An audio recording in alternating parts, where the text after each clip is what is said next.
Hello guys, welcome back to my YouTube channel. આજની મોર્નિંગની શરૂઆત થઈ ગઈ મહાદેવના મંદિરથી. બધા એમ કે તું ડેલી વ્લોગિંગ કરો, તને કંટાળો નથી આવતો? અરે યાર, 30 દિનનો ચેલેન્જ લીધો હોય, કરવો જ પડશે ને યાર પૂરો. પછી જો એમ મજા આવી ગઈ ને કે ના હવે સેટ થઈ ગયું હોય કે મજા આવે, ડેલી મજા નથી આવતી કે આમ એક દી ગેપ થઈ જતો કેમ બેચેન લાગે, એવું થઈ જશે ને તો હું ડેલી વ્લોગ કરીશ. અહીંયા કને લોકો હોય ને માણસોને રોસ્ટ કરે. કોને? માણસોને. પણ હું હમણાં ભૂરિયાને રોસ્ટ કરું રહી. એટલે ભૂરિયો એટલે કાંઈ કોઈ વિદેશી માણસ નહીં, કાંઈ ભૂરિયા એટલે કે પીનટ. ભૂરિયા અમારે કચ્છીમાં કહેવાય યાર, સમજો. આ સોરી, અહીંયા સિંગ પણ કહેવાય. રાઈટ બ્રો, સિંગ. ચાલો તમને બતાવું કે ભૂરિયા કેવી રીતે રોસ્ટ કરે, શીખવાડું તમને. તો ગાઈસ, ભૂરિયા રોસ્ટ થવા મૂકી દીધા છે અને આની સાથે થોડોક ટાઈમ લાગશે. ગાઈસ, મારા કોન્ટેક્ટમાં ને એક ભાઈ હતા. આઈ ડોન્ટ નો, મને ખબર નથી મેં ક્યારે કોન્ટેક્ટ દીધો હતો અને શું વાત ચાલતી હતી અમારી. તો જસ્ટ મેં નોર્મલી એમને મેં મારા બ્લોગનું લિંક મોકલી હશે. મેં કીધું તમે સબસ્ક્રાઈબ કરજો અને નાના આર્ટિસ્ટને સપોર્ટ કરજો, જસ્ટ એટલું કીધું.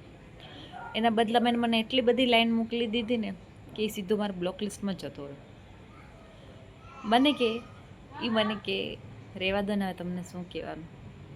બ્લોક લિસ્ટમાં જતો રહ્યો એટલે તમે સમજી લેજો કે મારા હાથે મીન્સ કે એ કયા લેવલની એને વાત કરી હશે. મારા કારણે સીધો બ્લોકનો રસ્તો જ બતાવી દીધો. એટલે પહેલેથી જ કહી દઉં કે લિમિટમાં જ રહેવાનું. કોઈક જે કામ કરતું હોય ને એને તે ડિમોટિવેટ નહીં કરવાનું, એને મોટિવેશન આપવાનું કે ના, તારાથી થઈ જશે ને તું સારું કામ કરો.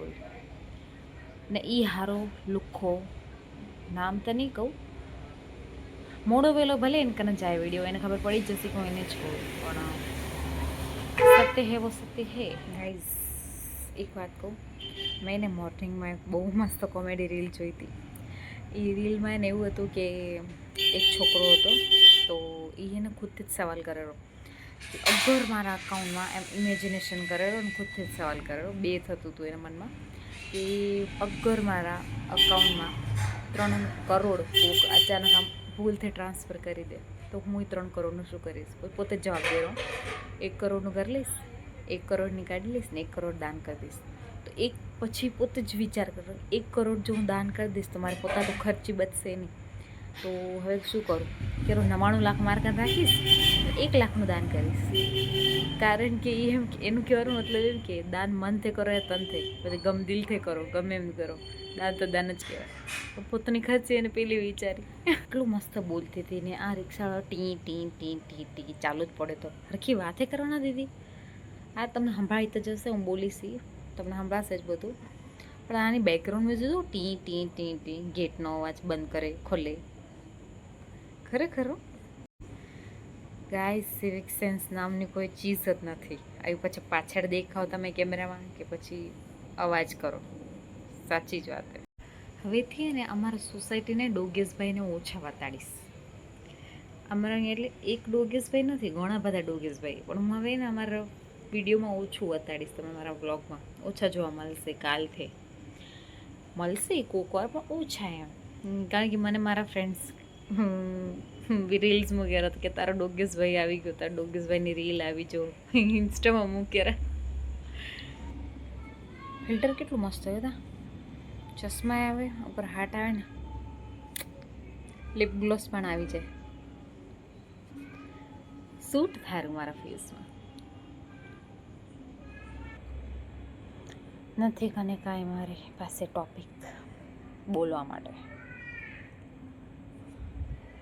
શું બોલું યાર, શું બોલું? કંટાળો આવે યાર. અગર તમને મારા ડેલી બ્લોગ જોવા ગમતા હોય તો સબસ્ક્રાઈબ કરો મારી ચેનલને, બેલ આઇકનને પ્રેસ કરીને રાખજો, જેનાથી ખબર પડે મારા નવા વિડીયોઝની તમારે નોટિફિકેશન મળતી રહે. યુટ્યુબ શોર્ટ્સ હોય કે યુટ્યુબ બ્લોગનો વિડીયો હોય, તમને નોટિફિકેશન બધી જ મળતી રહેશે. ખાલી બેલ આઇકનને પ્રેસ કરીને રાખજો. Thank you so much for watching. Bye. Sorry, આમ ના હોય. Bye. Thank you so much for watching વાળું તો બહુ લેઝી કહી દીધું નહીં.